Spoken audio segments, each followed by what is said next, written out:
Alors aujourd'hui, la parole commence aujourd'hui. Alors je voudrais tout d'abord m'excuser puisque effectivement, normalement, il y aurait dû y avoir des exemplaires. Donc la fois prochaine, il y en aura. Je demanderai à Charlotte d'en photocopier, d'en rééditer un certain nombre.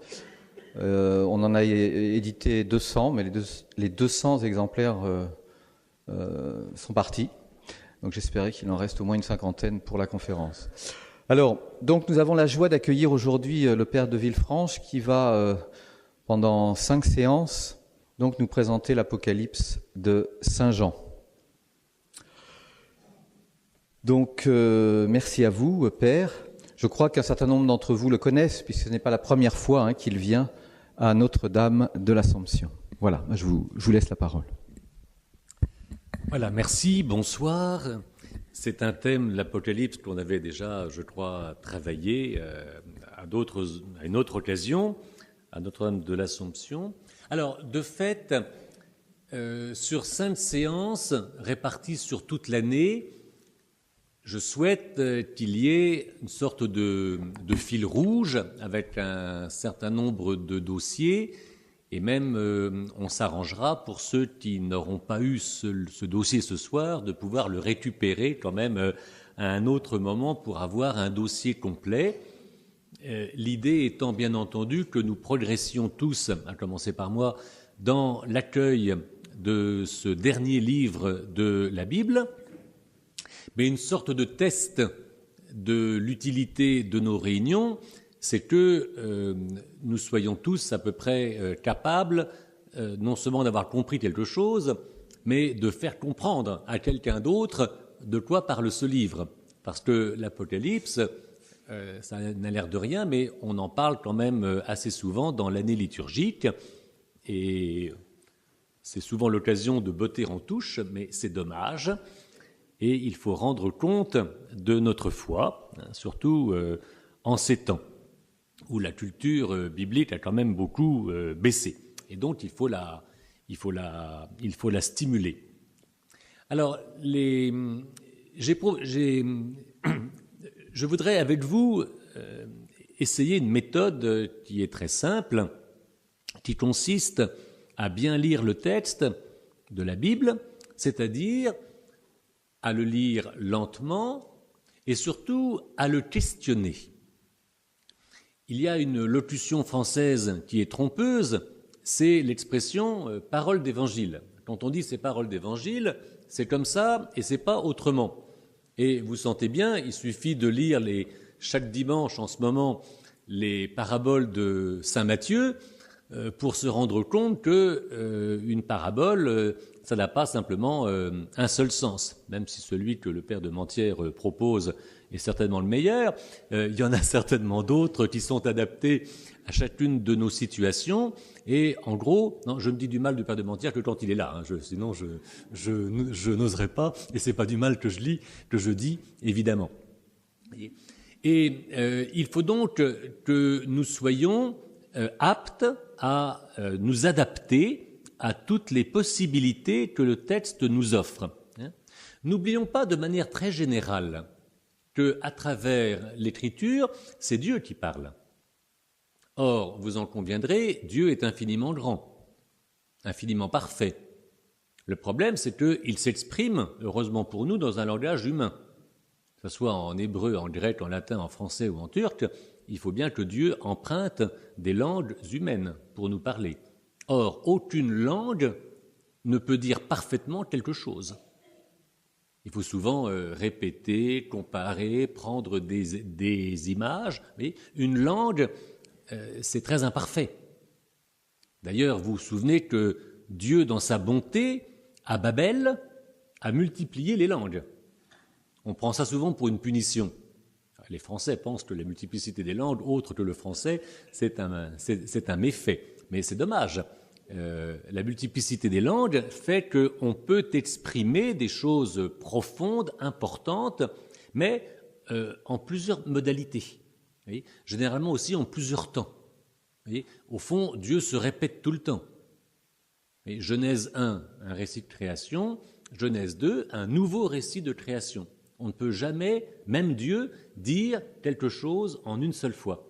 voyez, il y a une sorte de pédagogie qui prend le temps de dire les choses lentement pour que ça puisse véritablement pénétrer. Et donc, lorsque nous recevons un texte, il faut le lire tout doucement et il faut, après avoir essayé de comprendre quelque chose, poursuivre par le questionnement.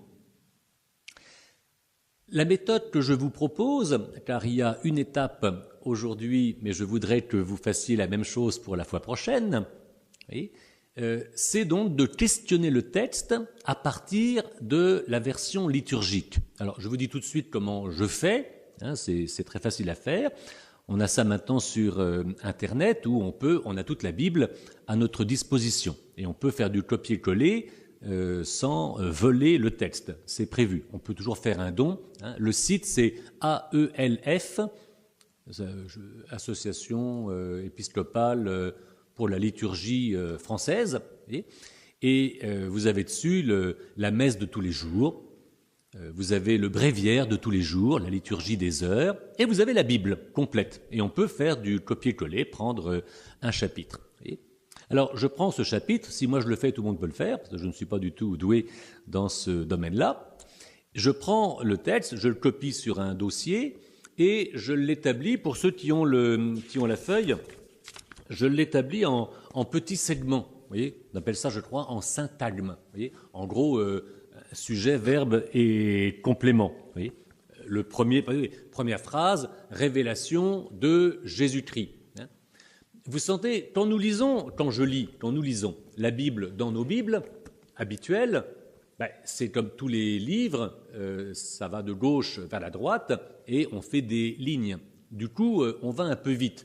Moi, je souhaite m'arrêter le plus souvent possible et en m'arrêtant, de me demander, tiens, qu'est-ce qui vient d'être dit? Et il faut de l'espace pour poser des questions. Je prends un exemple dans un évangile. Je prends l'évangile de saint Marc, qu'on va bientôt commencer au temps de l'Avent. L'évangile de Marc peut se mettre quasiment en colonne. Évangile de Jésus, Christ, Fils de Dieu, selon qu'il est écrit dans le prophète Isaïe, voici que j'envoie mon message, etc. Vous voyez le commencement, quel commencement? De l'évangile, qu'est-ce que l'évangile? De Jésus, qu'est-ce que ça veut dire? Christ, c'est quoi? Fils de Dieu, qu'est-ce que c'est? Vous voyez, au lieu d'aligner en disant tout ça c'est pareil, je m'arrête à chaque expression ou à chaque syntagme. Alors, dans le premier dossier que j'ai fait, je pose des questions auxquelles, alors on peut faire ça tout seul, on peut faire ça en famille, on peut faire ça entre voisins, on peut faire ça pendant le sermon du Père de Mentière, non, pas trop fort surtout, hein. Vous voyez, on s'interroge. On s'interroge et on s'aperçoit qu'il y a beaucoup plus à lire, il y a beaucoup plus à recevoir qu'on ne l'imaginait. Et on croyait savoir, et en fait, Dieu nous dit quelque chose de plus. Alors surtout, bien sûr, dans les derniers livres. Vous voyez, l'Apocalypse, c'est la conclusion de la Bible, et donc on peut penser a priori que c'est un livre qui porte l'ensemble de la Bible, qui va faire des allusions à la loi, aux prophètes, aux psaumes, aux évangiles, aux lettres de Paul, etc. Vous voyez, donc c'est un livre conclusif, donc il est forcément porteur de beaucoup plus que les 22 chapitres qui le composent. Et donc il faut réfléchir sur ces questions.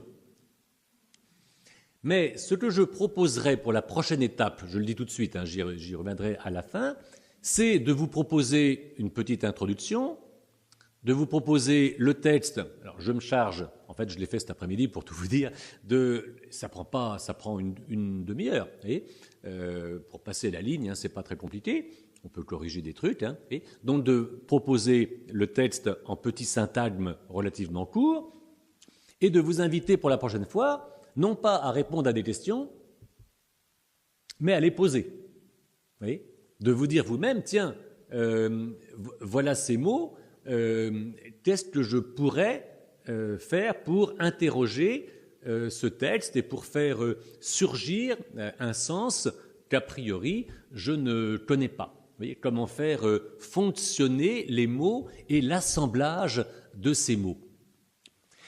Alors, vous allez me dire, mais attendez, on n'en est pas capable. Si, justement, si. le but, la manœuvre, enfin le but de cette manœuvre, c'est de prendre la parole de Dieu au sérieux. Si Dieu nous parle, c'est qu'il pense que nous sommes capables non seulement d'entendre, mais d'entrer dans le texte en posant des questions. Et donc, il s'agit d'honorer la confiance qui est à la clé de ce texte. Dieu nous fait confiance pour poser ces questions. Et en fait, c'est beaucoup plus amusant de poser des questions que d'y répondre trop vite. Voyez-vous ? D'ailleurs, vous allez voir, ce que j'ai fait n'est pas un modèle sur des questions. Enfin, c'est pas un modèle. C'est des questions extrêmement simples. Tout le monde est capable de les poser. Mais il faut se dire, est-ce que je suis dans la situation où j'interroge Dieu qui me parle ? Et n'oublions pas que entrer dans un dialogue, c'est véritablement participer à une révélation. Or, c'est ce dont il est question dans l'Apocalypse, puisque le mot Apocalypse, comme vous le savez, ça veut dire révélation. Dans le dossier, il y a une autre page qui est importante, c'est la proposition du plan de l'Apocalypse tout entière. Donc, moi, je n'ai jamais acheté un livre sans regarder la table des matières. Donc, ça vaut aussi pour la Bible.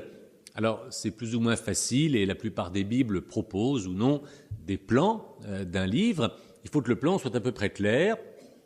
Et un des intérêts de ce plan, c'est de montrer qu'il y a une colonne vertébrale, oui, de ce que j'ai mis au centre et en gras de l'ensemble de l'Apocalypse, qui tourne entièrement à la question de la révélation de Jésus-Christ lui-même, c'est-à-dire à la question « Qui est Jésus ?» Et le dernier livre de la Bible a, par hypothèse, une préoccupation ultime, au fond, qui est Jésus ? Et vous avez déjà expérimenté que, à la lecture des 4 évangiles, la question mérite d'être posée, parce que le Jésus proposé par l'évangile de saint Marc, l'évangile de saint Matthieu, l'évangile de saint Luc, l'évangile de saint Jean, il y a toute une progression. Et il n'est pas clair, il n'est pas forcément facile de définir qui est Jésus. Là encore, comme pour les auteurs du 1er siècle, nous avons un problème qui est tout simple, c'est un problème de vocabulaire. On nous dit souvent dans la presse, on voit bien que Jésus ne s'est jamais déclaré comme Dieu et qu'il a fallu attendre Constantin, enfin ça c'est le Da Vinci Code, hein, enfin comme c'est très populaire, il a fallu attendre le IVe siècle pour avoir véritablement des convictions sur la divinité du Christ, mais c'est pas du tout ça qu'il y avait au 1er siècle. Faut voir. Mais de fait, nous n'avons pas de déclaration frontale sur Jésus comme Dieu, pour des raisons très simples. Pourquoi ne pouvait-on pas exprimer directement la divinité de Jésus au 1er siècle, donc dans les écrits du Nouveau Testament, avec des gens inspirés qui avaient connu Jésus, l'avaient vu ressusciter, enfin, ils avaient quand même des expériences, des preuves, dit saint Luc, étonnantes, vous voyez. Mais qu'est-ce qui leur manquait ? Le vocabulaire. Si vous dites que Jésus est Dieu, quelle est la conséquence immédiate par rapport à la confession de foi d'Israël ? Ça fait un deuxième Dieu. Or, ce n'est pas possible. Vous voyez, on ne peut pas... Vous voyez, dans les mots, vous voyez, les langues sont faibles, hein, les langues sont pauvres pour dire surtout... Alors, déjà, pour dire ce qu'on a dans la peau, c'est dans la tête, c'est pas très simple. Mais comment voulez-vous dire que Jésus est Dieu sans faire un deuxième Dieu à côté du Dieu d'Israël ? Et là, ça vient heurter la foi. Même aujourd'hui, c'est pas très facile. Et l'hébreu, par exemple, ou l'araméen, je sais pas quoi, n'ont pas de possibilité de le dire. Et il a fallu attendre de passer dans le vocable grec pour pouvoir exprimer les notions de nature et de personne, et de pouvoir dire que Jésus est une seule personne qui existe et subsiste en 2 natures, nature divine, nature humaine, mais ça fait une personne. Et comme dans la Trinité, c'est le contraire, si j'ose dire, il y a une nature divine qui s'exprime en 3 personnes réelles, qui ne sont qu'un. Mais ça, on a su l'exprimer en langage dogmatique un peu plus tard, mais au départ, on ne pouvait pas le dire. On le pensait, on le croyait, c'est une question d'expression. C'est pourquoi l'analyse des mots et de l'assemblage des mots est une opération extrêmement à la fois simple et subtile. Et il faut faire très attention à ce dont disposaient justement nos premiers auteurs, inspirés, mais l'Esprit Saint ne change pas la nature des langues. Vous voyez quel est le problème? C'est tout simple, hein, en fait. Voilà, ça permet, je crois, de répondre à toutes ces objections qu'on a dans la presse un peu vulgaire et qui essayent de déstabiliser le lien entre les Écritures et la confession de foi ou la pratique que nous avons aujourd'hui. Alors, il faut montrer que ce que nous confessons aujourd'hui, dans le catéchisme par exemple, est parfaitement conforme à ce qu'il y a dans l'Écriture, mais par d'autres moyens. Parce qu'en plusieurs siècles, la langue et les idées font des progrès. Et le mystère du Christ a été un véritable ressort pour progresser dans nos concepts et dans notre manière d'exprimer ce que Jésus avait dit et fait. Alors, qui a le dossier, pour que je sache un petit peu, là, qui a le dossier ce soir, les feuilles vertes, là? Il y en a quand même un certain nombre, hein, voilà. Alors, le début est très bien fait. À la page 2, vous avez le plan. Alors, comme on ne fait que le premier chapitre aujourd'hui, c'est pas indispensable, j'en parlerai, je reviendrai sur le plan la fois prochaine, parce que tout le monde l'aura sous les yeux, sinon je parlerai pour rien, enfin, du moins, ça ne serait pas fructueux.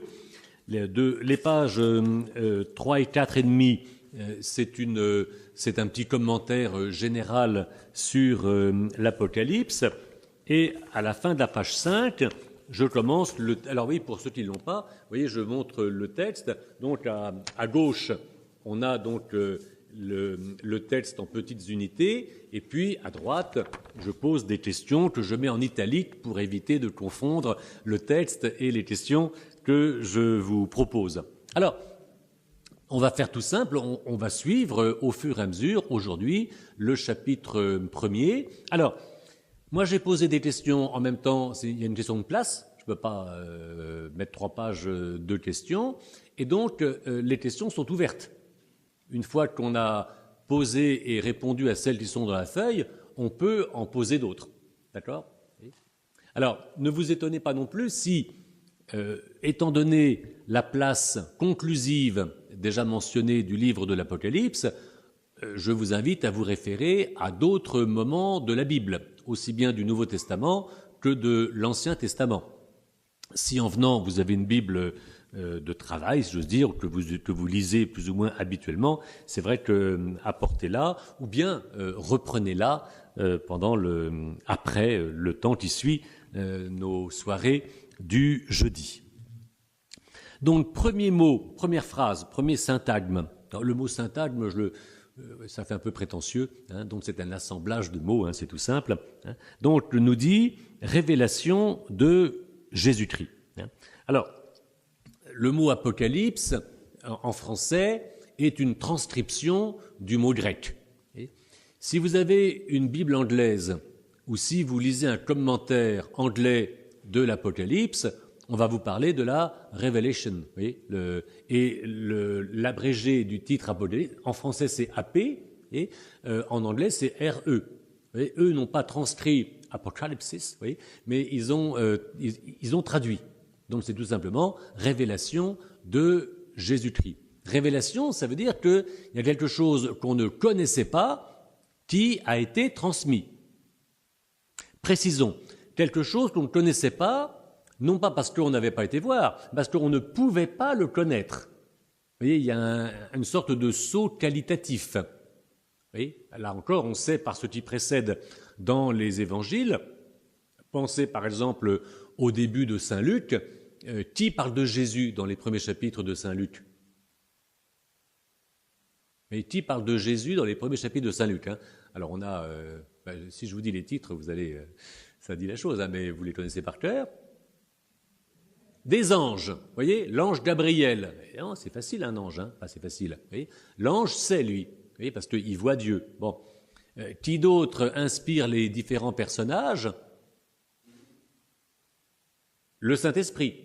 Vous voyez, Élisabeth est dans sa maison tranquille et Marie arrive portant déjà dans son sein le Verbe éternel, et remplie d'Esprit Saint, elle s'exclame comment se fait-il que la mère de mon Seigneur vienne à moi? Vous voyez, il faut l'Esprit Saint pour que Élisabeth reconnaisse que sa parente n'est pas simplement enceinte habituellement, mais que ça vient de Dieu. Le vieux Siméon dans le temple, quand il prend le bébé que sa maman ou Saint Joseph porte, mes yeux ont vu le salut. Alors on nous dit effectivement, il est rempli d'Esprit Saint. Et donc voilà, ce sont des agents surnaturels, hein, tout est combiné par l'Esprit Saint et par les anges qui interviennent dans les chapitres de Saint Luc. Dans Saint Jean, certainement l'auteur de l'Évangile et de l'Apocalypse, au commencement était le Verbe. Et le Verbe était auprès de Dieu, et le Verbe était Dieu. Et bon, voilà, on est dans cette sphère-là. Vous voyez. Donc la révélation, c'est une idée, une connaissance qui est en Dieu et qui est transmise, avec toutes les difficultés qu'on a dites tout à l'heure, et qui est transmise dans le monde humain. Vous voyez. Voilà, l'infini se dit avec des moyens éphémères, imparfaits. C'est toute une gageure. Vous voyez. Reprenons le mot révélation de Jésus-Christ. Faisons un peu de grammaire. Je vous dis qu'il faut lire doucement. Hein. Alors c'est quelle forme ça? Révélation de Jésus-Christ. Alors le français n'aime pas tellement, mais le latin ou l'allemand, c'est un génitif. Hein, un génitif. Révélation de Jésus-Christ. Or, il y a deux sortes de génitifs. Génitif subjectif, génitif objectif. Vous voyez, il y a deux possibilités. Est-ce que c'est Jésus qui est le sujet de la révélation? Est-ce que c'est Jésus qui révèle? Ou est-ce que c'est Jésus qui est l'objet de la révélation? Vous voyez? Alors, il y a deux possibilités. Vous voyez? Mais il faut faire marcher les deux possibilités. Et vous voyez qu'il y a quand même une différence entre les deux. Et si c'est Jésus qui révèle, de quoi va-t-il parler? Ça, c'est un problème. Alors, généralement, de manière un peu populaire, on imagine que dans ce livre, Jésus révèle les secrets plus ou moins cryptés de la fin du monde. Alors, ça excite tout le monde, mais on va voir que malheureusement, ce n'est pas le sujet. Vous voyez ? En fait, la dimension objective est beaucoup plus dans le contexte. D'ailleurs, elle est dans la logique de l'ensemble du Nouveau Testament. Car la question, c'est de pouvoir reconnaître qui est Jésus. Est-il vraiment celui que Dieu envoie et qui a été attendu par Israël? Est-il le Messie? Et s'il se prétend fils de Dieu, est-ce que c'est possible? Au sens large ou au sens strict? Vient-il des hommes ou vient-il de Dieu? On va voir des expressions qui vont jongler justement sur les deux registres. Mais on verra que la phrase suivante va nous donner quelques confirmations. Mais vous voyez le genre de questions qu'on peut se poser, hein, un génitif, et c'est de la grammaire. C'est assez stimulant pour le cerveau, hein, et ça nous rappelle un peu nos chères études. Hein. Mais vous savez, moi qui ai la chance de travailler, de travailler au séminaire, en général, les tout premiers cours, à travers une concordance ou un texte, j'ai des étudiants les plus honnêtes, hein, qui viennent me voir pour dire « Mon père, faut que je vous dise, je ne sais plus lire.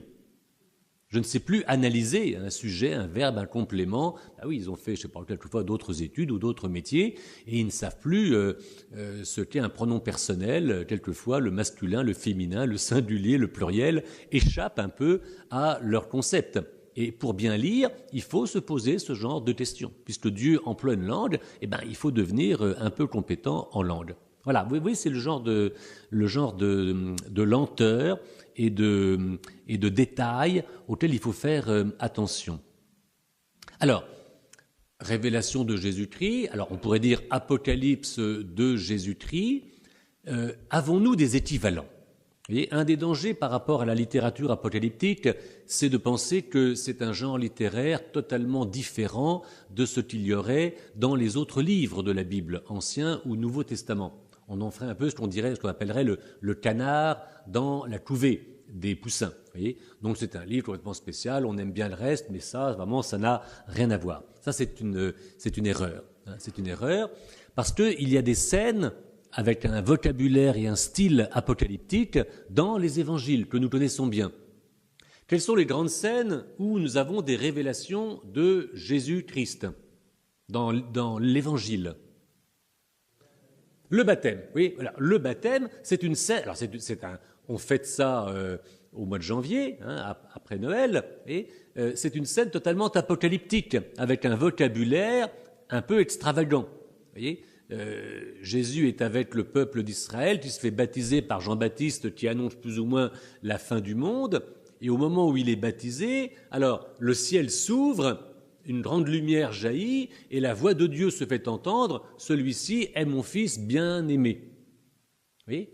Qu'est-ce que c'est que le ciel qui s'ouvre et la voix du Père qui se fait entendre? Alors vous voyez, il y a d'abord du visuel et de l'auditif. Alors on va repérer en permanence dans l'Apocalypse, je vis et j'entendis. Vous voyez, il y a la complémentarité entre la vue et l'ouïe. Alors, c'est la même chose qui est perçue, mais cette complémentarité indique quelque chose de total. Et on a besoin de convoquer l'ensemble de nos sens, au moins les deux principaux, pour être présent. Ça suppose qu'il y a une attention tout à fait singulière pour être dans la bonne position pour le recevoir. Quelle est le ciel qui s'ouvre? Alors, après, on verra la transfiguration. De fait, vous voyez, tout le programme est assez simple, je n'invente rien, nous le trouvons très bien ensemble. Voyez, mais restons d'abord sur le baptême. Que veut dire que le ciel s'ouvre? Donc, il était fermé. Quelle est l'image? Oui, non, mais ça, c'est l'interprétation. Mais ça commence comment? Qu'est-ce que je vois? Oui, qu'est-ce que je vois? Qu'est-ce que j'entends? D'abord, qu'est-ce que je vois? Alors, il n'y a pas encore la colombe, elle vient après. Le ciel s'ouvre. Non, non, on ne voit pas Dieu. C'est quoi le ciel qui s'ouvre? Et la lumière, et avant qu'il s'ouvre, le ciel fermé. Des nuages, tout simplement. Vous avez un ciel nuageux et vous avez une éclaircie. C'est pas plus malin. Il faut, mes amis, il faut se remettre dans la scène réaliste. Vous avez tout un vocabulaire qui fait que le lecteur est convié à assister au spectacle. Voyez, je vis et voici le ciel s'ouvrit. Oui, je vis et voici. Oui, le lecteur veut nous faire découvrir ce qui se passe. Et donc, matériellement, au départ, c'est tout simple. Le ciel est nuageux, et puis tout à coup, comme en montagne, le ciel se dégage, et vous avez toute la lumière.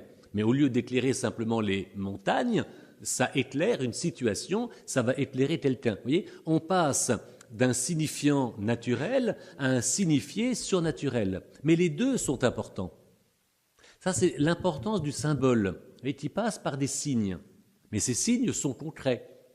Maintenant, quand vous assistez au dégagement du ciel, ça arrive quand même à peu près tous les jours, surtout en ce moment, ce soir c'était splendide, vous ne pensez pas forcément à une théophanie.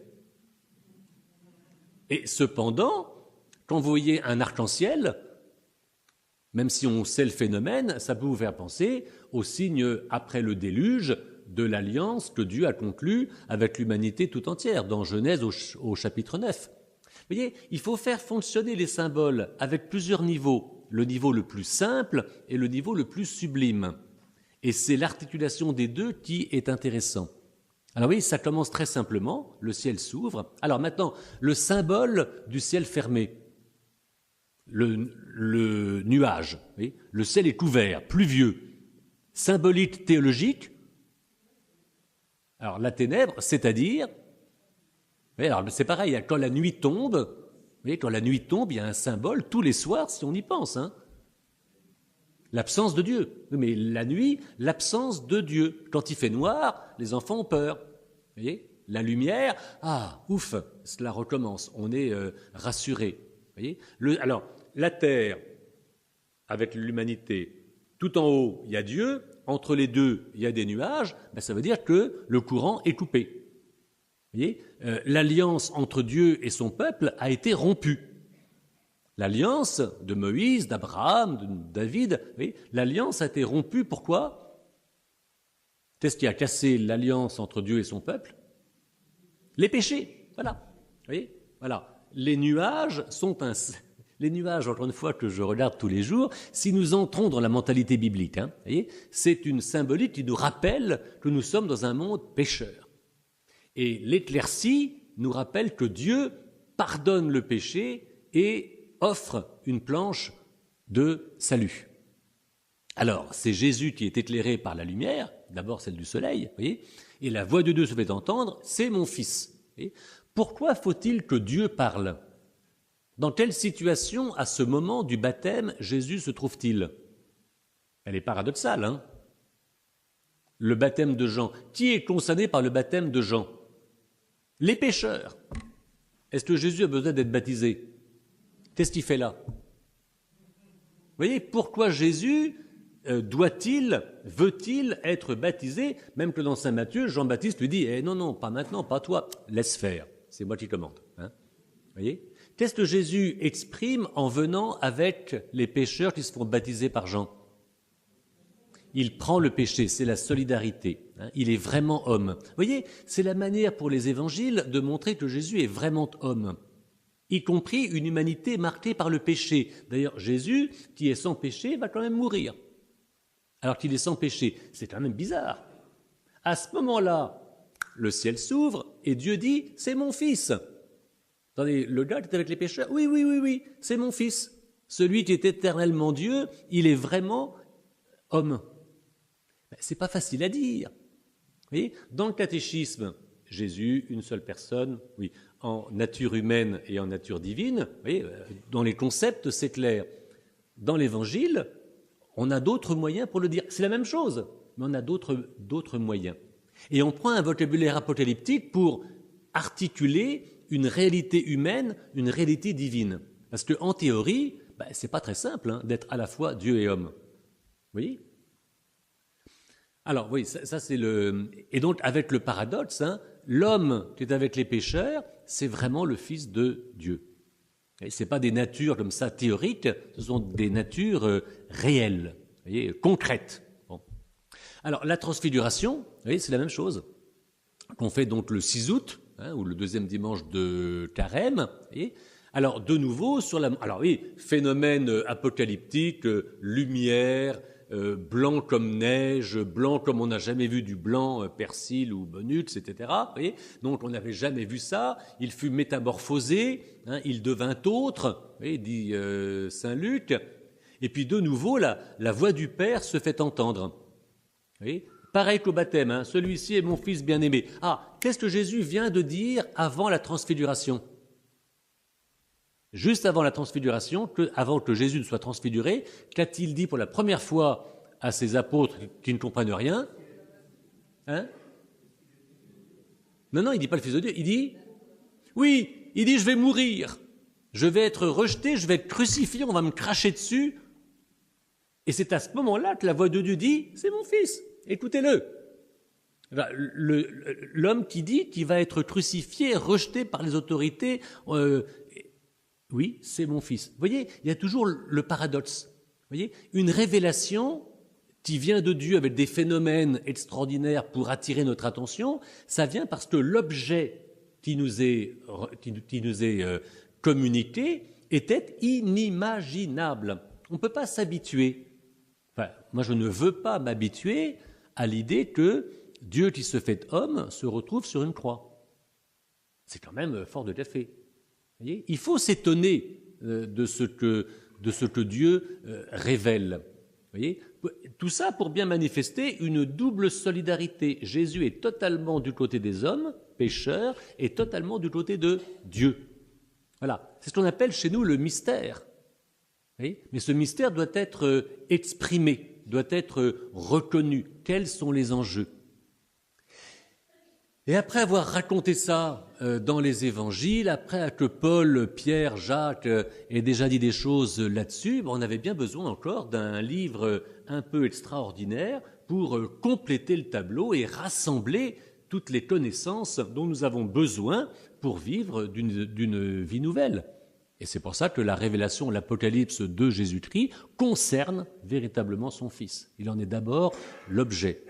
Une autre scène apocalyptique dans les évangiles, à la fin, la mort du Christ. Voilà, oui, la mort du Christ. Alors évidemment, le vendredi saint, on est un peu ému, etc. Mais qu'est-ce qui se passe au moment à la 9e heure?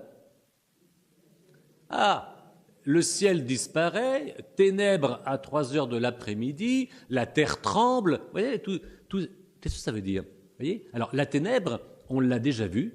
Vous voyez, c'est le signe du péché. Vous voyez, là, on a fait un péché épouvantable. Vous voyez, on a rejeté Dieu. Pas pire. Vous voyez. La terre tremble. C'est ça. Pourquoi la terre tremble? Alors, vous savez, il ne faut pas forcément chercher matériellement un tremblement de terre. Vous voyez. La lune disparaît, le soleil aussi. Vous voyez, le cosmos qui se remue. Hein. Tiens, il y a eu ça quand Oui. Fatima. Mais oui. Vous voyez, il y a 100 ans, pile, à Fatima, il y a eu aussi... les gens ont vu le soleil et la lune se balader partout. Alors, soit ils ont été pris d'hallucination, voyez, soit il y a une véritable communication qui se passe. Voyez. Alors, qu'est-ce que c'est? Pourquoi le cosmos remue-t-il à certains moments? Alors ça, c'est très biblique. Hein. Alors, le phénomène se répète en plusieurs variantes, avec des choses un peu extraordinaires. Je pense à des animaux qui parlent. Vous voyez, de temps en temps, il y a des animaux qui parlent. Vous voyez, l'ânesse de Balaam. Vous vous rappelez, il y a un prophète qui vient maudire Israël, c'est un païen. Alors, il est monté sur une ânesse. Alors, il y a un ange qui arrive, et le prophète ne voit rien, et l'ânesse voit l'ange. Et elle se couche, vous voyez. Cela ridiculise le prophète païen. Voyez-vous. Le cosmos parle quand les hommes sont incapables de parler. Vous voyez, voilà que le Fils de Dieu est rejeté et mis en croix, et personne ne dit rien. Allez, descends de ta croix, tant pis pour toi. Etc. Vous voyez, tous les gens se moquent. C'est terrible. Qui parle? Le cosmos. Vous voyez, la Terre tremble. Vous voyez, c'est un peu pour dire que la Terre, qui pourtant en soi n'a pas d'intelligence, comprend mieux que les hommes et femmes présentes qui ne comprennent rien. Vous voyez, c'est une sorte de moquerie, un peu comme il y a de la littérature comme ça. Les fables de La Fontaine marchent un peu de la même manière. Hein, vous voyez, Ésope aussi dans l'Antiquité. Vous voyez, c'est de la rhétorique. Vous voyez, c'est de la rhétorique. On veut stigmatiser l'abrutissement des témoins humains qui ne réagissent pas par des témoins inhumains qui, eux, comprennent mieux. Vous savez, selon l'adage, quand on veut stigmatiser le comportement de quelqu'un, même une bête ne ferait pas ça. Vous voyez, c'est pas flatteur pour décrire le comportement d'une personne. C'est exactement ce qui se passe.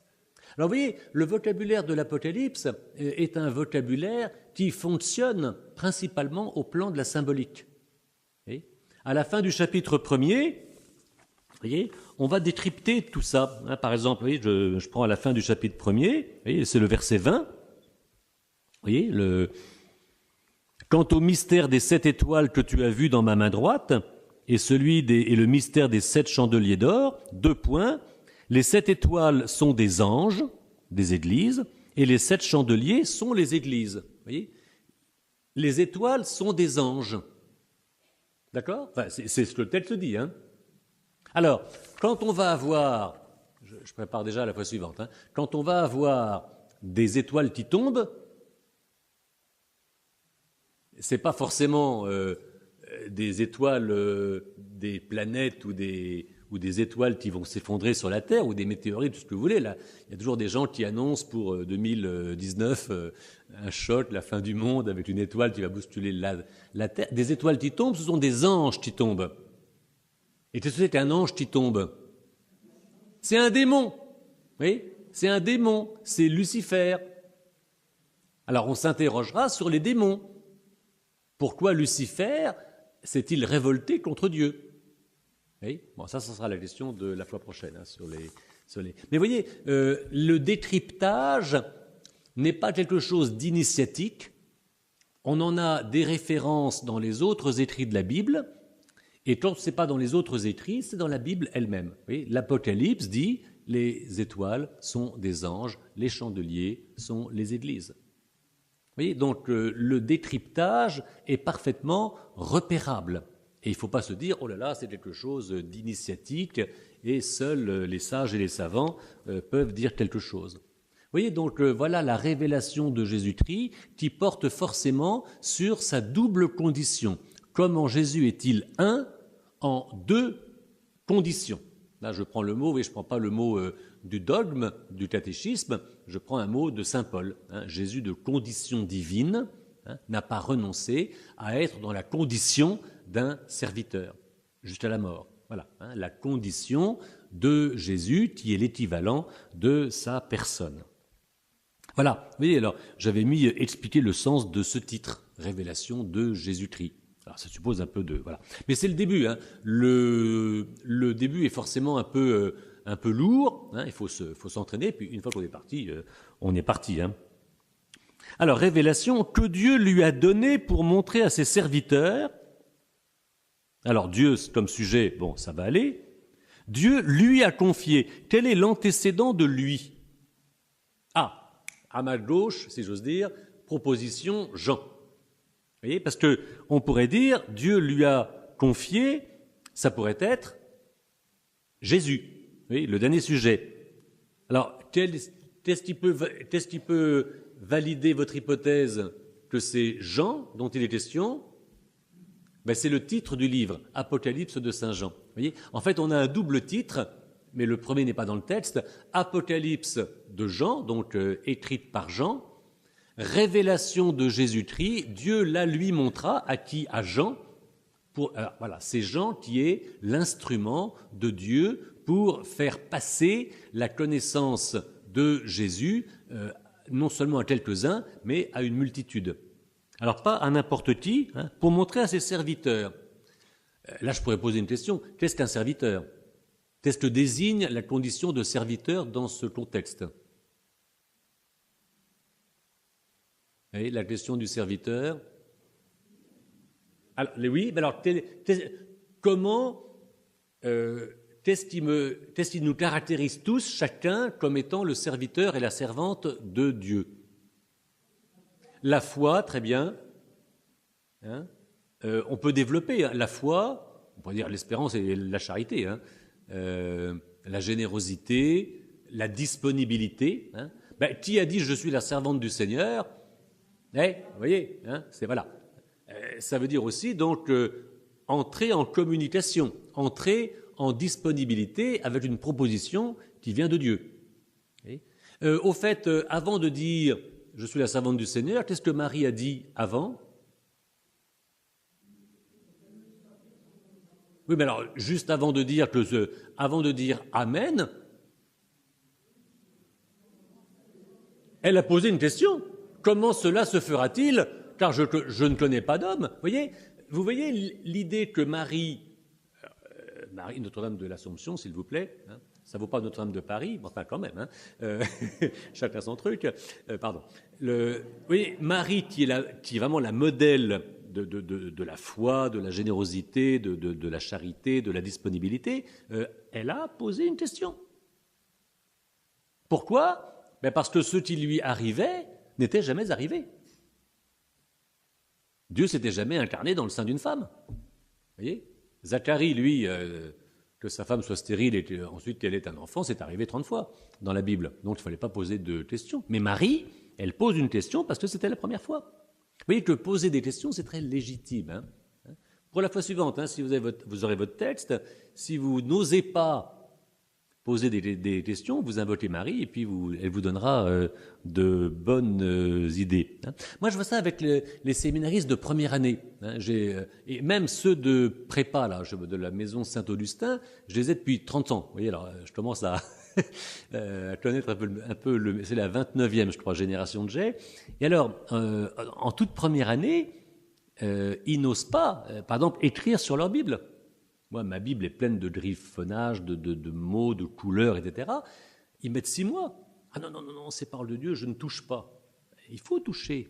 Vous voyez, Dieu veut qu'on le touche. Vous voyez, l'hostie, c'est fait pour être mangé. Vous voyez, j'ose pas manger. Très bien, mais enfin, à ce moment-là, vous ne communiez pas. Vous voyez, voilà, il ne faut pas hésiter à rentrer dans la communion. Vous voyez, donc le mot serviteur. Alors, autre phrase à 100 balles, si j'ose dire, montrer ce qui doit bientôt advenir. Oui. Alors là, il y a, oui, ce qui doit, qu'est-ce que ça veut dire? Bientôt, alors je l'ai mis en deux mots, bientôt, et advenir, on pourrait s'interroger aussi. Hein. Alors, le verbe devoir, ce qui doit, ou alors le mot il fallait, en grec, dei, hein, une petite locution de trois lettres. Quand avons-nous il faut dans l'Évangile, hein, vous voyez, dans la littérature proche de la Bible, hein, il faut que. Le nécessaire dessein de Dieu. Alors ça, c'est la volonté de... Oui, alors, comme Dieu n'est obligé par rien, c'est sa volonté, c'est sa décision. Maintenant, dans quel contexte emploie-t-on ce vocable « il faut que » ? Il fallait... Oui, hein, ne fallait-il pas que le Messie souffrit pour entrer dans sa gloire? Nous tombons sur le mystère pascal. Oui. Alors, dans tout le Nouveau Testament, le « il faut » est employé dans le cadre du mystère pascal, c'est-à-dire le grand mystère, Jésus va passer par la mort et par la résurrection. Alors, c'est scandaleux. Oui, chaque vendredi saint, c'est difficile. Voyez, mais pourtant, il faut épouser ce mystère. Voyez, le plan de Dieu, libre, voyez, mais décidé, c'est que Jésus passe par le rejet, par la mort, pour montrer que Dieu était plus fort encore que le péché le plus terrible, pour montrer jusqu'où allait sa miséricorde. Vous voyez, alors ça c'est quelque chose d'important parce que la révélation de Jésus-Christ dans l'Apocalypse, ça va être principalement le Jésus de Pâques. On ne va pas trop nous parler de l'enfance ni des miracles, on va nous parler de la mort et de la résurrection du Christ. Et quel intérêt ça a et pourquoi fallait-il que ça passe par là? C'est vous reconnaissez le cœur de la foi chrétienne. Comme dirait saint Paul, hein, si Jésus n'est pas ressuscité, notre foi ne repose sur rien. Hein. Alors, je fais attention parce qu'il paraît dans les sondages que la moitié des catholiques pratiquants ne croient pas vraiment à la résurrection. Que la question soit posée, je me la pose aussi. Hein. Maintenant, il y a une confession de foi catholique qu'il faut pouvoir se réapproprier. Voyez, si à la fin de l'année, nous avions tous une conviction bien fondée sur la réalité de la mort et de la résurrection du Christ comme fondement d'une vie nouvelle, on n'aurait pas complètement perdu son temps. D'accord ? Voyez ? Alors oui, ce qui doit. Bientôt. Bientôt. Donc tôt. Voyez ? Qu'est-ce qui advient tôt ? Vous voyez, ce qui doit arriver bientôt, à quoi pense-t-on habituellement de manière spontanée? Soyez francs. La fin du monde. Ben oui, c'est ça. Vous voyez? Alors, on attend la fin du monde. Alors ça, c'est une tarte à la crème, parce que, vous voyez bien, ça fait 2000 ans qu'on attend la fin du monde, elle n'est toujours pas là. Et il y a toujours cette espèce de soupçon qui nous dit, tiens, finalement, est-ce qu'on ne s'est pas trompé? Vous voyez? Ben, ça ne peut pas être ça quand même. Voyez-vous, si l'Église venait d'une erreur, vous voyez, on entend ça souvent, hein, tout le monde attendait la fin du monde très tôt, puis comme il n'y a pas eu la fin du monde, ben, on a inventé un club, l'Église, qui a géré l'affaire pendant longtemps. Non, vous voyez, c'est pas ça. Hein. Le verbe venir, qui vient? Mais quels peuvent être le sujet de venir dans le monde? Jésus. Alors, en quoi Jésus vient dans le monde? Il y a plusieurs possibilités. Alors, voyez, on peut conjuguer le verbe à plusieurs temps. Jésus est venu. Ça, c'est l'incarnation. C'est le moment de l'Évangile. Il est né de la Vierge Marie, il a souffert sous Ponce Pilate, etc. Voilà. C'est Jésus dans l'histoire du 1er siècle. Voyez, Jésus viendra. Ça, c'est la parousie. Ça, c'est la fin du monde. Il viendra dans la gloire. On a ça dans le credo. Juger les vivants et les morts. Maintenant, est-ce qu'il y a le présent? Est-ce que Jésus vient? En quoi vient-il? Alors, par exemple, dans l'Eucharistie, dans les sacrements. Et quelle est l'autre grande réalité théologique qu'on a dans le Nouveau Testament qui à la fois vient et viendra, qui est là et qui sera là? Oui, alors qu'on appelle, on a ça dans le Notre Père, le règne le règne de Dieu.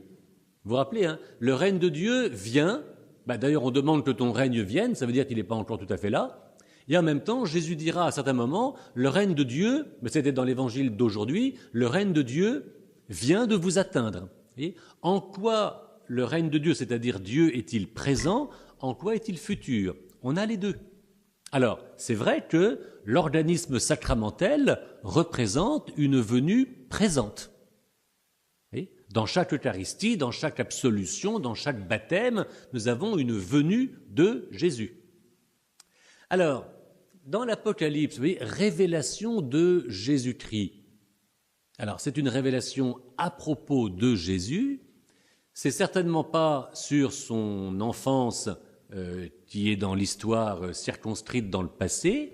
C'est peut-être celle de la parousie, c'est peut-être aussi celle de l'actualité de la présence, qu'on appelle chez les catholiques réelle, de Jésus.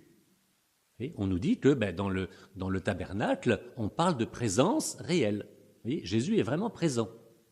En même temps, et pensez à la messe, dès qu'on dit que Jésus est présent et qu'on s'agenouille, qu'est-ce qu'on chante? Qu'il viendra dans la gloire. Vous voyez, sa présence renvoie en même temps à un autre événement futur. Vous voyez, on conjugue Jésus en deux venues. Il est venu, il vient, il est présent, il viendra. Et on affirme aussitôt une autre venue que celle que nous célébrons. Quand on y réfléchit, c'est même un peu frustrant. Vous voyez, parce qu'au moment où on dit « Ah, il est là », on nous dit « Il viendra ». Il faut savoir. Vous voyez, ça, c'est dû justement à la double nature, la double identité de Jésus en tant qu'il nous rejoint, en tant qu'il achèvera sa présence. Vous voyez, l'histoire qui continue, un jour, sera terminée et atteindra sa perfection. Vous voyez, on est vraiment dans l'Apocalypse au cœur de toutes les réalités les plus fondamentales de l'Église. Et c'est pour ça qu'il est dommage que ce texte ne soit pas bien connu, parce qu'il est infiniment précieux. Il n'y a pas de texte plus riche sur les réalités les plus fondamentales qui font la vitalité de l'Église. Alors bientôt, bientôt, parce que l'Eucharistie, ce n'est pas pour demain, c'est pour aujourd'hui. Vous voyez, il y a quelque chose de déjà réalisé qui nous surprend. D'ailleurs, avant de communier, je ne suis pas digne de te recevoir. Vous voyez, on est comme surpris qu'il y ait cette présence, et en même temps, on l'accueille. Voilà, c'est pour ça que le bientôt me paraît intéressant. Cette révélation, on revient sur l'Apocalypse, il l'a fait connaître à son serviteur Jean. Vous voyez, on parlait des serviteurs au pluriel. Jean lui-même, à la suite de la Vierge Marie, par exemple, ils sont souvent associés dans l'iconographie au pied de la croix. C'est la croix johannique, avec Jean et puis Jésus, le Fils et la Mère. Alors, par l'envoi de son ange. Alors, les anges sont des messagers. Il y a pas mal d'anges, vous voyez, dans l'Apocalypse. Les anges, quels sont les venus d'anges dans le Nouveau Testament? Alors, il y a l'Annonciation, vous voyez. Il y a alors à Marie et à Joseph, on l'oublie trop. Alors, dans le Nouveau Testament, à Noël, et qu'est-ce que font les anges à Noël? Ils chantent, etc. Vous voyez, et puis à la résurrection, on a les anges qui vont témoigner, qu'il n'est pas ici, il est ressuscité. Vous voyez, donc les anges interviennent à des moments tout à fait spécifiques. Dans la messe, quand est-ce que les anges interviennent? Oui. Alors, quand est-ce qu'on sonne, ou qu'on sonnait, et dans des liturgies orientales, quand sonne-t-on de la cloche pendant la messe? Attendez, au début. Gloria, tiens, c'est le chant des anges. Ensuite, Sanctus, ça vient d'où le Sanctus? Oui, mais ça vient d'où dans la Bible? Isaïe au chapitre 6, et qui le chante dans Isaïe? Les anges, vous voyez. Et quand est-ce qu'on fait encore didin, didin, didin? à l'élévation. Vous voyez, parce que c'est l'ange qui porte l'hostie sur l'autel céleste. Vous voyez, il y a 3 fois, j'ai appris ça par un prêtre oriental. J'avais été enfant de chœur et je faisais didin, didin, didin sans savoir pourquoi. Enfin, le curé m'avait dit, il faut sonner. Mais, vous voyez, dans la grande tradition, on sonne au moment où on est associé aux anges.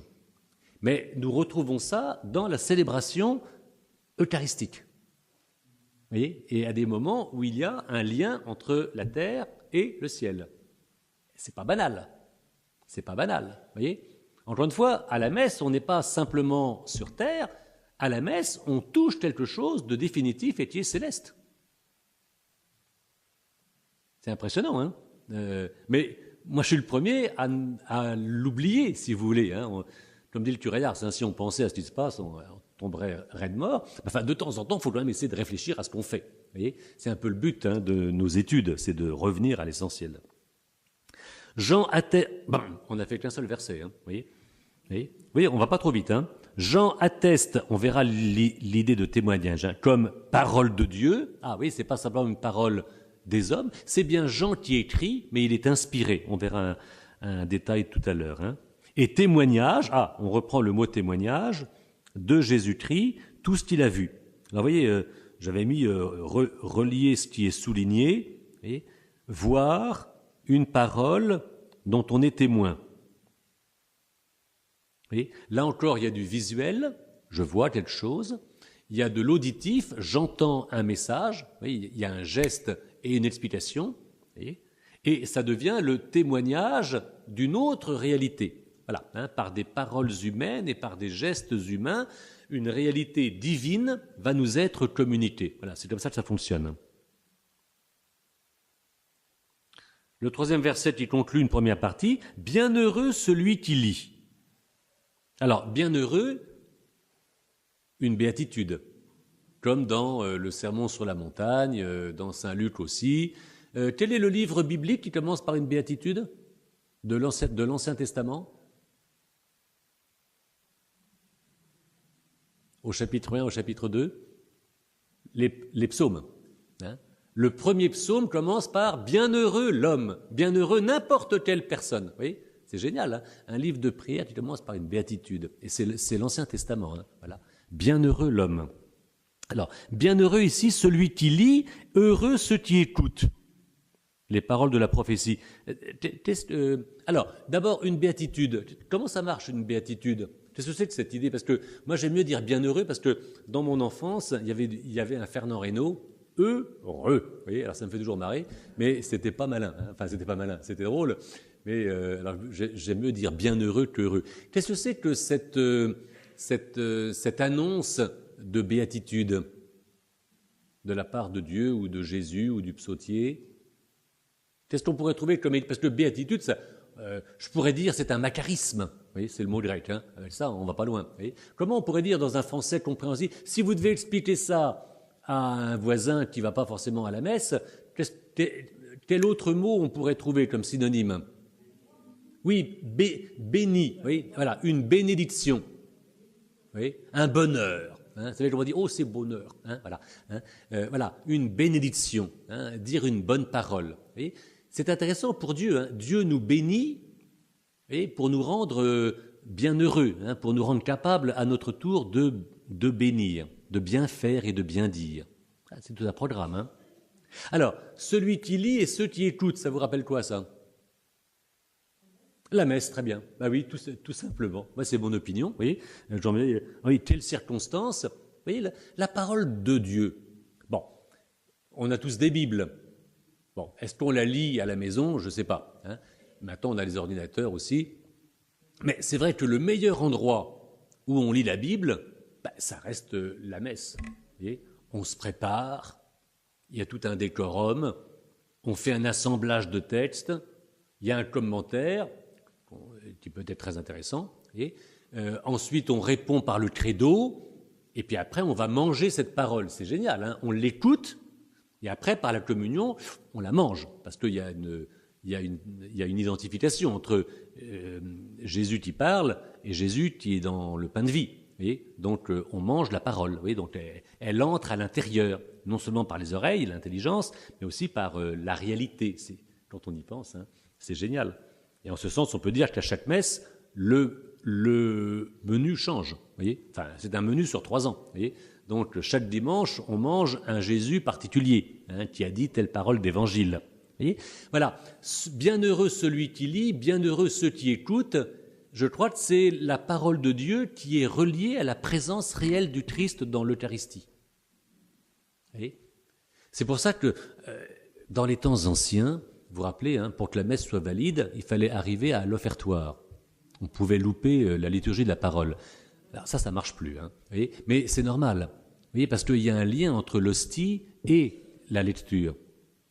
Voilà, il y a un lien entre les deux. Et c'est ça qui rend bienheureux, c'est ça qui apporte du bonheur. Vous voyez, mais alors, la messe, c'est le mystère, c'est le mémorial de la mort et de la résurrection du Christ. Nous sommes toujours dans le mystère pascal. La messe, c'est Pâques. Hein, voilà. Alors, qui garde ce qui est écrit, qu'est-ce que garder une parole? Attention, hein. Oui, pratiquer. Vous voyez, voilà. Hein. Il ne suffit pas d'entendre, garder la parole, vous voyez, comme le gardien d'un troupeau, hein, qui veille, ça veut dire continuer à l'avoir en soi pour la réaliser. Voilà, hein, garder la parole. Hein. Pratiquer, ça fait un peu, c'est plus direct, vous voyez, hein, mettre en œuvre, vous voyez, mais garder, ça a un côté un peu précieux. Mais ce n'est pas garder pour soi, c'est au contraire la mettre en œuvre. Mais on prend le verbe garder, c'est comme ça, c'est un beau verbe. Alors le temps est proche, le temps de quoi? Oui, alors pas forcément la fin du monde, mais un monde nouveau. Vous voyez, ce qui est en jeu, c'est un nouveau monde, une nouvelle manière de vivre. Au lieu de se taper dessus du matin au soir, il s'agit maintenant, grâce à la parole et du Christ, de se réconcilier et de construire un monde de paix. Voilà le projet. Mais ce n'est pas la fin. Alors, que ce soit le signe de la fin des temps peut-être, mais on espère que la paix pourrait quand même venir avant la fin du monde. Vous voyez, si on s'y mettait tous, hein. Vous voyez, imaginez que tout le monde aille à la messe et que tout le monde se donne la paix, se réconcilie, etc. Ça serait génial. Ça sera génial. Hein. Ça commence aujourd'hui. Alors, au verset 4, on repart, hein, Jean aux 7 églises qui sont en Asie mineure. Alors oui, l'Asie mineure, c'est entre l'Europe et le Proche-Orient. Oui, c'est un peu la Turquie aujourd'hui. Hein. La grâce et la paix. Ah oui, grâce et paix, c'est un binôme qu'on retrouve dans de nombreuses lettres de Pierre ou de Paul. La grâce, c'est ce qui est gratuit, hein, et la paix, c'est la plénitude. Et là encore, ce sont des mots, oui, je les ai laissés ensemble, j'aurais pu les mettre la grâce, la paix, et à chaque fois, qu'est-ce que c'est? Oh, vous êtes quand même, enfin, Notre-Dame de l'Assomption, je veux dire, on est fiers de venir, enfin, je veux dire, je suis vraiment fier, et vous êtes nombreux. Donc, est-ce que vous avez tous un VTB? J'ai pas parlé français, là? Le VTB, où est le curé de la paroisse? Le vocabulaire de théologie biblique. C'est un dictionnaire qui prend tous les grands mots de la Bible par ordre alphabétique. Il n'y a pas tous les mots, mais tous les mots importants, avec à chaque fois une explication. C'est un Larousse, si vous voulez, biblique. Sans exagérer, j'estime que tous les chrétiens un peu conscients de l'être devraient tous avoir dans leur VTB et user, hein, devraient avoir un vocabulaire de théologie biblique. Ça coûte moins de 30 €. C'est pour Noël. Vraiment, c'est dommage qu'il y ait que les curés qui aient ça. Tous les curés devraient montrer aux fidèles comment marche un VTB. C'est très amusant, vous voyez, et c'est très simple. C'est très simple. Bon, je suis en vélo, alors j'amène pas forcément un gros bouquin, mais je l'amènerai je demanderai au Père de Mentir de m'amener le sien, et en disant qu'il faut le conseiller. Non, parce qu'il n'y a pas tellement pour comprendre grâce et paix, moi j'ai pas d'autre moyen que d'aller chercher dans mon VTB ce que ça veut dire. Comme dans n'importe quel domaine, il y a un peu de jargon, et il y a un dictionnaire pour chaque métier et on va chercher ce que ça veut dire. Et alors pourquoi la Bible n'aurait pas, n'aurait pas justement son petit jargon avec des explications. Alors VTB, à la fin de l'année, ça vous sera familier. Hein? On parie? Oui. Je parie. Hein? Pardon? C'est le père Xavier Léon Dufour qui en a été le maître d'œuvre, et il y a 40 savants des années 80, 75 qui ont fait le travail, c'était les spécialistes de l'époque, et c'est admirable. Ça n'a jamais été tellement refait, tellement c'est bien. Vous voyez? Et on s'en sert habituellement. Moi je dirais, on commence à travailler la Bible quand on pioche dans son VTB, parce que sinon on reste un peu au-dessus. Là, et alors ça prend le mot dans l'Ancien Testament, dans le Nouveau Testament, le Pentateuque, les prophètes, les sages, les lettres de Saint Paul, etc. Vous voyez, on n'est pas obligé de tout lire, hein, on pioche. Vous avez 5 minutes, hop, un article du VTB. Personne ne l'a ouvert. Il y a bien quelqu'un qui l'a. Ah, les timides. Hein, non, c'est bien. Ah, n'est-ce pas? Les aumôneries, on devrait tous avoir un VTB dans la bibliothèque de l'aumônerie. Vous voyez? Sinon, on a l'impression qu'on cache. Vous voyez? Malheur à moi si je cache mes sources. Moi, comme j'ai appris, je vous communique. Et ce que j'ai utilisé de bon, je vous le dis. Encore une fois, je me sentirais coupable, mais je ne l'ai pas toujours dit et je me rattrape. Hein. Continuons. Vous voyez? Alors, de la part de, alors là, il y a une triade, hein, de la part de celui qui est, qui était et qui vient, les 7 esprits qui sont devant le trône, et de la part de Jésus-Christ. Oui, alors là, on a une allusion à la Trinité, mais qui n'est pas habituelle. Oui, parce que celui qui est, qui était et qui vient. Alors, qu'est-ce que c'est ce truc-là? Qu'est-ce que c'est ce truc? Cette expression? Voilà, l'éternel. Vous voyez, on conjugue le passé, le présent. Alors, chez les Juifs, il y a celui qui était, qui est et qui sera. Alors, chez les chrétiens, on a changé le qui sera avec le qui vient, parce qu'il y a vraiment une présence, vous voyez, de Dieu. Mais ça indique Dieu. Hein. Vous savez comment on dit le nom de Dieu en hébreu? Enfin, qu'on ne dit pas d'ailleurs, hein, mais comment on exprime le nom de Dieu dans l'hébreu, dans le buisson ardent? Je suis celui qui est. Oui, je suis celui qui est, ou je suis celui qui suis. Oui, donc c'est le verbe être. Oui, alors, on met le verbe être à plusieurs temps. Ça, c'est Dieu le Père. Ensuite, les 7 esprits. Alors, les 7 esprits, Tésaco, les 7 dons du Saint-Esprit. C'est une manière de dire l'Esprit Saint. Et enfin, Jésus-Christ, le Fils. C'est quoi cette trinité-là? Le Père, l'Esprit, le Fils. Oui, généralement, nous, on fait au nom du Père et du Fils et du Saint-Esprit, si je me souviens bien. Vous voyez? Alors, il y a la question du filioque qui est à la clé de tout cela. Alors, on retrouve le même ordre dans la première lettre de Pierre. Hein, il va parler de Dieu, la connaissance du Père, la sanctification de l'Esprit et la rédemption du Fils. Vous voyez? Père, Esprit, Fils. Vous voyez, il y a 2 manières de dire la Sainte Trinité. Il faut être souple. Hein. D'abord, pour dire Dieu, il faut respecter ce que Dieu dit, et il y a plusieurs façons. Vous voyez? Alors, soit dit, regardez. Vous regardez, vous ouvrez les yeux, et le Père, l'Esprit Saint, le Fils. Ça vous rappelle quoi? Oui, mais dans une scène. Regardez, je vous dis. Regardez l'Évangile, le baptême. Eh oui, voyez-vous. Vous voyez, quand on se pose des questions, hein, vous voyez, dans le baptême, il y a la lumière et la voix du Père, il y a le pigeon, il y a la colombe qui est là, et en dessous, il y a le Fils. Et vous voyez, c'est une très belle représentation, parce que l'Esprit Saint repose sur Jésus et va le conduire. Comme ça, Jésus va faire la volonté du Père. Oh, mais c'est intéressant ça, parce que si Jésus fait la volonté de Dieu le Père, c'est parce que l'Esprit Saint repose sur lui.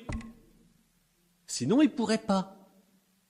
Et ce n'est pas simplement Jésus fait la volonté de Dieu, c'est un bon fils. C'est grâce à l'Esprit Saint que Jésus va faire la volonté de son Père. Mais en quoi ça nous intéresse, nous? Est-ce qu'on fait facilement la volonté de Dieu? Non. Bon. Mais qu'est-ce qui pourtant nous permet de faire la volonté de Dieu? C'est qu'on a reçu l'Esprit Saint. Alors, ah oui, mais vous comprenez, dans les autres traités, ah mais moi, Jésus, lui, c'est le Fils de Dieu, mais moi, je ne suis pas le Fils de Dieu, donc, oui, mais non, Jésus le fait dans l'Esprit Saint, et puis moi aussi. Mais est-ce qu'on invoque l'Esprit Saint pour suivre le Christ? Vous voyez, là encore, c'est une révélation sur Jésus qui est très intéressante. Jésus n'est pas non plus tout seul, l'Esprit Saint est toujours avec lui, y compris sur la croix. Et dans Saint Luc, on a une scène fabuleuse à l'agonie, à Gethsémani. Voyez, Dieu envoie un messager pour le rendre fort. Alors malheureusement, on traduit pour le consoler, etc. C'est pas là, allez, consoler, vas-y, non, pour le rendre fort. Oui, c'est un esprit de force. Jésus est rendu fort par l'Esprit Saint pour affronter la croix. Sans l'Esprit Saint, Jésus ne peut pas aller à la croix. Mais dans l'Esprit Saint, il peut. Qu'est-ce qui fait qu'il y a des martyrs? C'est l'Esprit Saint. C'est pas simplement notre bonne volonté, notre courage. Vous voyez, moi j'avoue que ça renouvelle profondément ma manière de regarder ces scènes de l'Évangile. Et vous voyez qu'en les cherchant, on les trouve. Je voulais... Oui, mais ça n'empêche pas une autre vision qui est dans l'Écriture. Vous voyez, je ne vous propose pas de changer votre signe de croix.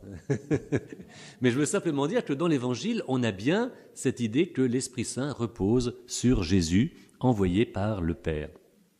Alors, quant à Jésus, maintenant, lui aussi, il a 3 qualités. Vous voyez, il est le témoin fidèle, le premier-né d'entre les morts, le prince des rois de la terre. Qu'est-ce que ça nous donne comme renouvellement de notre connaissance du Christ? Encore une fois, quelle révélation recevons-nous sur la personne de Jésus? Oui, le témoin fidèle. Le témoin fidèle.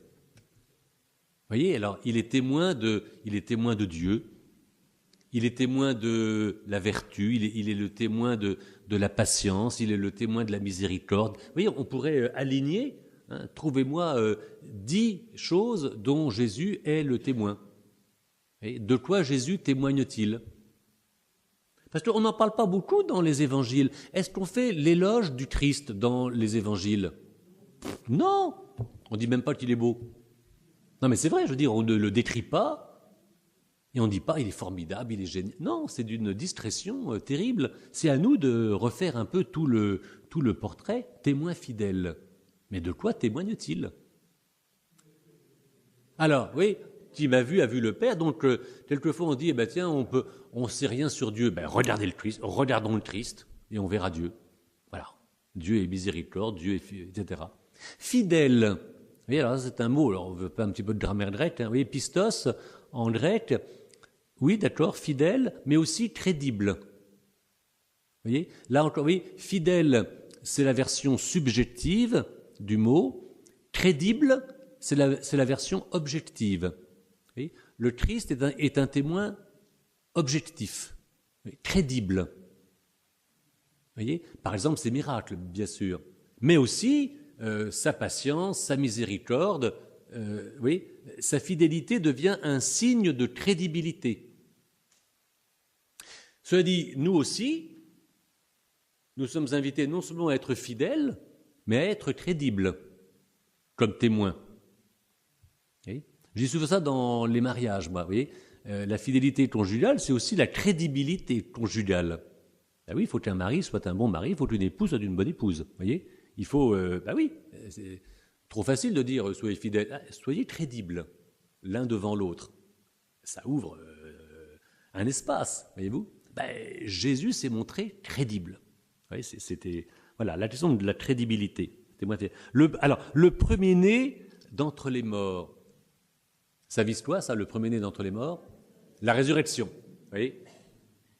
Alors, le premier-né, maintenant, qu'est-ce que ça rappelle? Oui. Mais, dans l'Évangile, qui est le premier-né? Eh bien oui, alors vous n'osez pas le dire, parce que premier-né, ça voudrait dire qu'il y en a un second, etc. Et que, non, le premier-né, c'est un titre. Et c'est un titre. Hein. Jésus, Marie mit au monde son premier-né. Rassurez-vous, sur la Via Appia à Rome, il y a un monument funéraire d'une maman qui est morte en mettant au monde son premier-né. Elle n'a pas eu de second, hein, c'est clair. Vous voyez, donc premier-né, ça ne veut pas dire que... Hein, premier-né, c'est une titulature. Marie a mis au monde son premier-né. Noël. À Pâques, Jésus est le premier-né d'entre les morts. Vous voyez, c'est le même vocabulaire pour dire la naissance dans le monde humain et la naissance dans l'éternité de Dieu. Là encore, vrai homme, vrai Dieu. Vous voyez comment le Nouveau Testament procède pour dire la foi. Encore une fois, ils n'ont pas de vocabulaire pour dire il est Dieu, il est homme. Non, ça ne marche pas, ça. Vous voyez ? Voilà, le premier-né de la Vierge Marie va devenir le premier-né d'entre les morts. Une vraie nature humaine, une vraie nature divine. Vous voyez, voilà, la double identification de Jésus. Je ne peux pas dire double personnalité parce que ça ne convient pas. Vous voyez, ça n'est pas correct. Hein. Le prince des rois de la terre. Alors là, on est dans un autre registre encore, voyez-vous. Qu'est-ce que ça vient faire, ça ? Le prince des rois de la terre. Ça sonne quoi, ça ? Ça fait un peu politique. À l'époque de Saint Jean, il n'y avait pas beaucoup de prétentions politiques de la part des chrétiens. Surtout que si, on va voir l'Apocalypse, montre une communauté qui s'affronte à la persécution romaine, on ne peut pas dire que l'influence chrétienne était très forte à ce moment-là. Hein ? Alors, de fait, il y a une dimension royale, et non seulement ça, mais si nous poussons un tout petit peu ce que vous dites, c'est vraiment sur la croix que Jésus est reconnu comme roi. Un tout petit peu au rameau, mais celui-ci est le roi des Juifs, c'est à la croix. Mais comme on dit quand même le prince des rois de la terre, vous voyez, on suggère bien que cette influence devrait avoir des effets dans la pratique politique. Vous voyez, c'est-à-dire qu'en fait, on espère que l'œuvre du Christ va quand même changer l'état du monde. Notamment, prenez des grandes vertus comme la justice et la paix. Oui, l'évangile, et c'est très intéressant encore une fois, sur ce que nous portons, nous, comme confession de foi. Hein, voyez, comment ne pas espérer que l'influence de l'évangile rende la multitude juste et pacifique.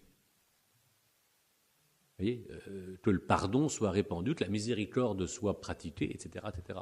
Vous voyez, il y a un titre politique ici qui dit quelque part que ce qui vient de Dieu doit avoir de l'effet sur la terre. On n'est pas complètement dans la gnose, on n'est pas simplement dans une connaissance abstraite. Vous voyez, on attend des fruits. On attend des fruits. Vous voyez. Alors on continue sur le Christ. Hein. À lui qui nous aime, la charité, vous voyez, aimez-vous les uns les autres, etc.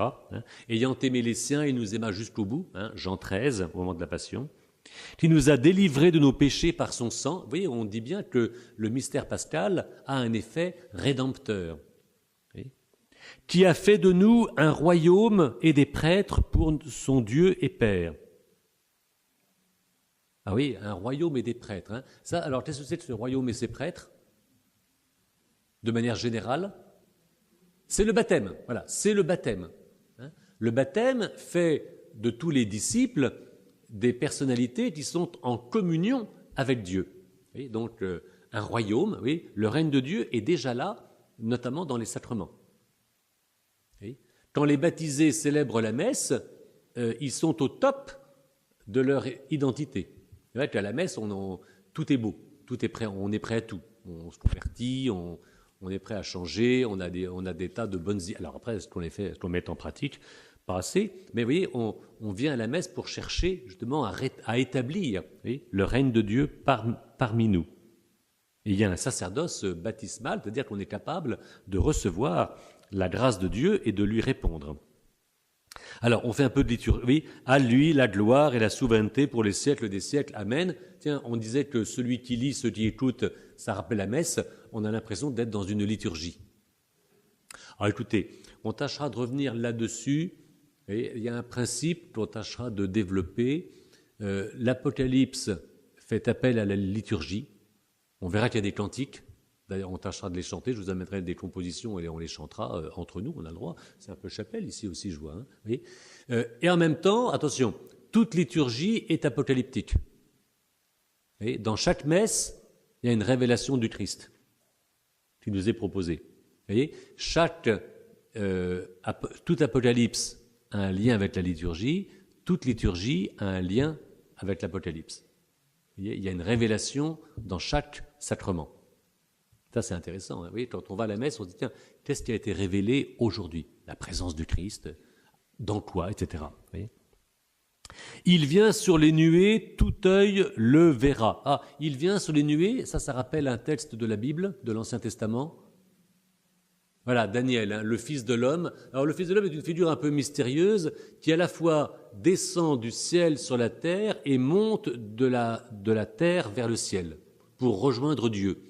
Alors, ça épouse assez bien le mouvement de Jésus. Jésus descend du ciel vers la terre et par sa résurrection et l'ascension de la terre, il rejoint le ciel. Comme Élie. Vous voyez, là, on a même l'Ancien Testament qui annonce cela.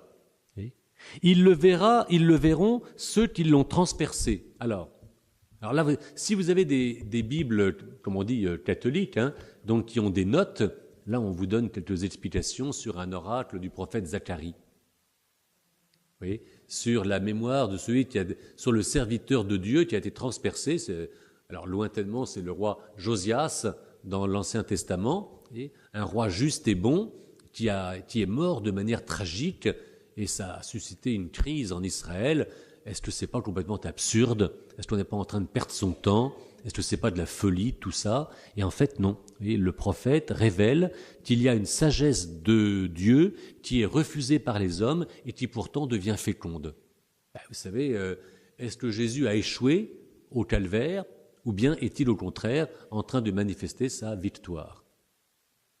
Bon, là vous voyez bien que un témoin pressé, un lecteur hâtif dira c'est pas intéressant. Et il faut un regard approfondi pour reconnaître dans le serviteur transpercé celui qui non seulement n'est pas coupable, mais même celui qui intercède pour les coupables et qui les guérit. Halte à la violence. Oui. Et du transpercé jaillit une source d'eau vive. Oui, l'eau et le sang. Sacré mystère quand même, voyez-vous. Mais là, il faut se méfier, mais voyez-vous, les apparences sont trompeuses. Et l'Apocalypse est une occasion d'exercer notre regard et notre oui pour aller au-delà des apparences vers la réalité. C'est un très bon exercice.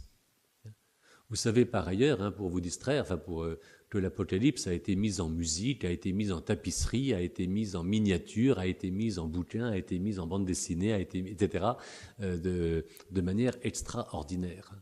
Il y a toute une iconographie très très puissante sur l'Apocalypse, principalement dans les églises.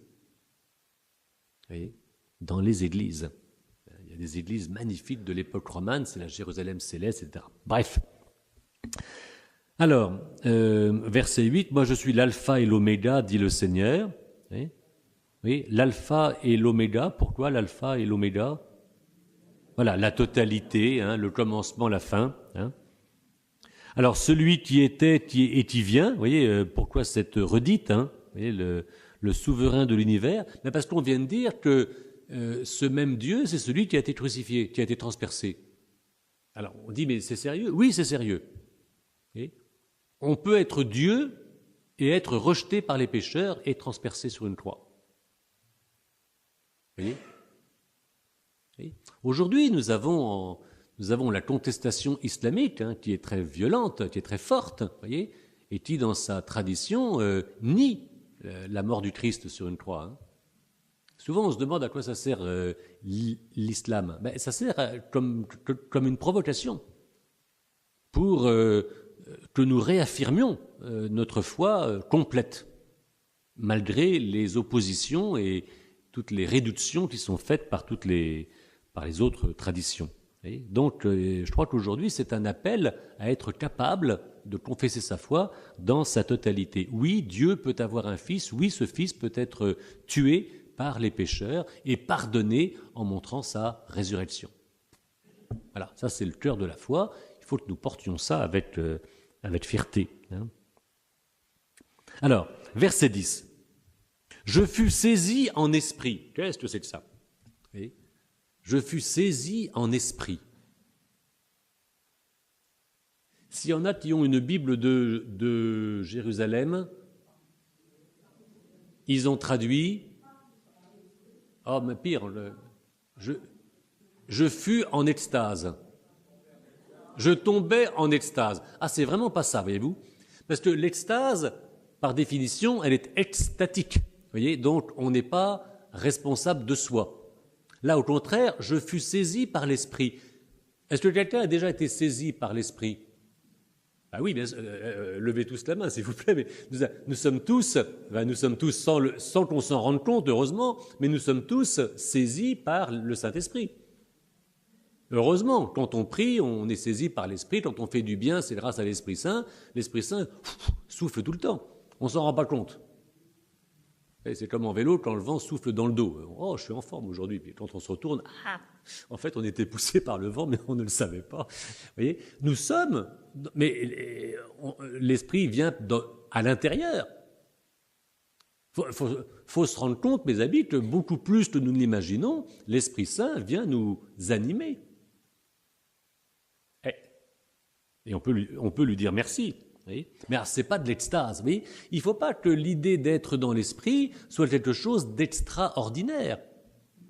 Non, l'Esprit Saint vient à l'intérieur pour nous faire des choses à la fois ordinaires et belles, mais pas forcément miraculeuses. Voyez, le jour du Seigneur, le dimanche, voilà. Et le dimanche matin, on va à la messe. Vous voyez,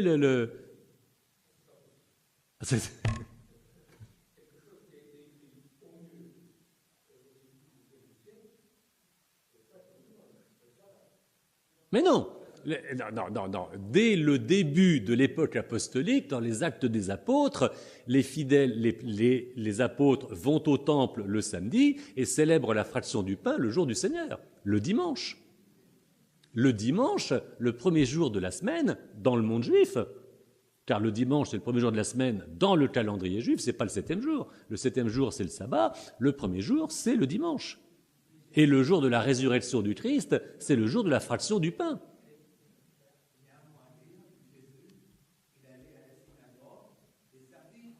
Bien sûr. Oui, mais c'était avant sa résurrection. Le premier-né de la Sainte Vierge a vécu selon la loi juive. Mais le premier-né d'entre les morts introduit un monde nouveau. Et le samedi s'est ouvert sur le dimanche. Je précise que le dimanche ne remplace pas le samedi. Le samedi reste le 7e jour et le dimanche reste le premier jour. Mais la résurrection qui est commémorée dans l'Eucharistie a toujours été célébrée dans les temps primitifs le premier jour de la semaine. Vous avez ça, alors attendez, vous avez ça maintenant très facile, dans la Pléiade. Alors, je vous ai recommandé le VTB, c'est déjà un investissement. Il y a un deuxième investissement pour le prochain Noël ou pour votre anniversaire. C'est le tome qui est paru en fin 2002, il y a un an, de la Pléiade, les premiers écrits chrétiens, avec les pères de l'Église, Tertullien, Tassien, etc. Et vous avez au début les tout premiers témoignages à propos de Jésus. Non, un tome pour le moment, un tome. Avec Flavius Joseph et les témoignages romains. Et vous avez Pline le Jeune qui interroge l'empereur pour savoir quoi faire des chrétiens qui se réunissent le premier jour de la semaine, le jour du Seigneur, c'est le dimanche, pour rompre le pain. Vous voyez ? Donc, très tôt, très tôt, vous voyez, on n'a pas attendu Constantin, très tôt. Constantin, il en a fait un jour férié, et ça, on s'en fiche, vous voyez. Enfin, on s'en fiche, c'est intéressant pour nous, mais au tout début, et tous les pères de l'Église en témoignent, les pères apostoliques du IIe siècle, ont fait l'Eucharistie le dimanche. Après, on l'a fait aussi en semaine, mais au départ, c'est le jour du Seigneur. c'est Dies Domini, c'est le dimanche, le premier jour de la semaine. Vous avez ça dans les évangiles. Tous les évangiles, vous voyez, écrits par des juifs et pour des juifs, au départ, Jésus est le premier jour de la semaine, au premier matin, etc. Les 4 évangiles sont unanimes. Il faut bien être clair là-dessus. Hein. Vous voyez, l'Apocalypse permet de parler des choses fondamentales. Non, mais ça, faut être ferme. Hein. J'ai protesté l'autre jour, une petite histoire idiote, hein. Maintenant je suis à Notre-Dame, alors, je regarde, c'est magnifique, mais je vois le calendrier pour la semaine et pour les intentions de messe, ça commence le lundi et ça finit le dimanche. Je dis au curé, c'est pas possible, Patrick. On se bat pour dire que le dimanche, c'est le premier jour de la semaine, et nous, on commence par le lundi. Ça va pas. Vous voyez, donc pratiquons ce que nous disons, commençons notre calendrier chaque semaine par le dimanche. Hein, bon. Alors, que Quo Vadis fasse par le lundi, bon, je veux bien, mais nous, dans l'Église, respectons le premier jour de la semaine. Et le samedi, c'est le 7e jour. C'est le Shabbat, c'est très bien. Oui.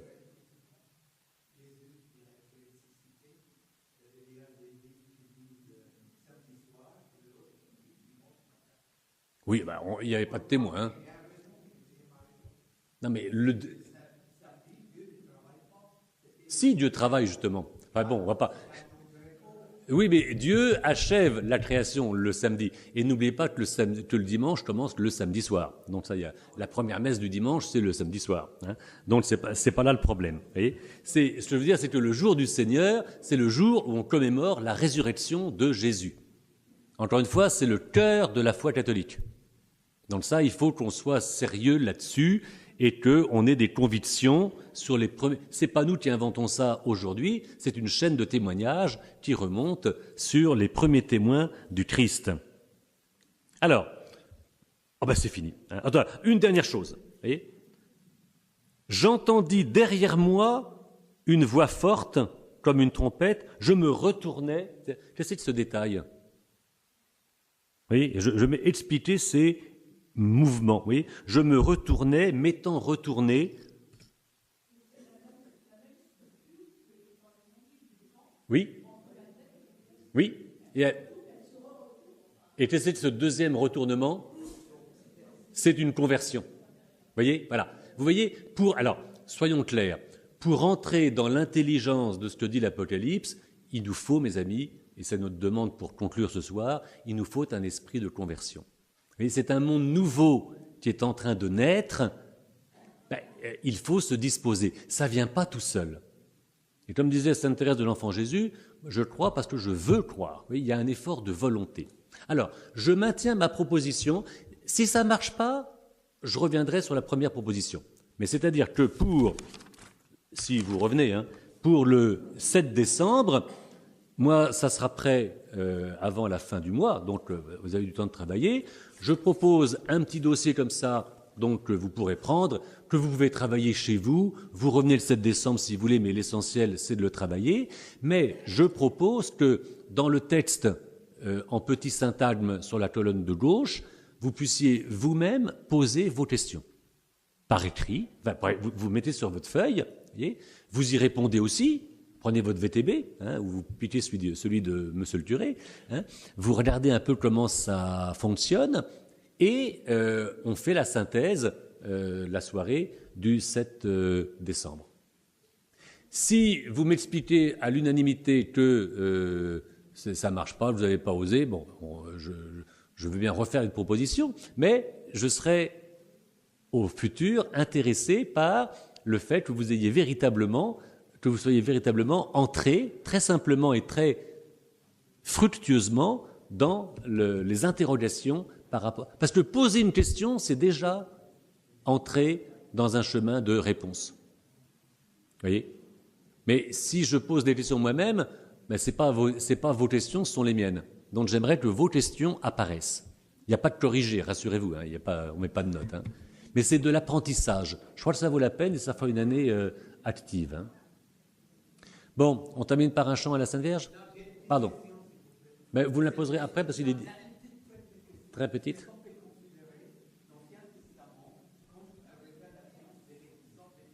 Bien sûr. Jésus est venu, il vient et il viendra. Oh, voilà.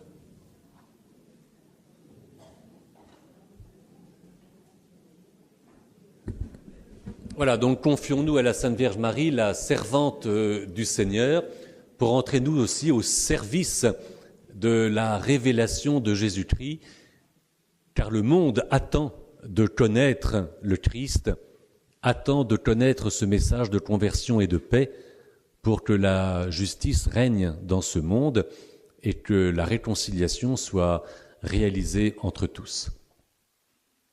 Je vous salue, Marie comblée de grâce, le Seigneur est avec vous.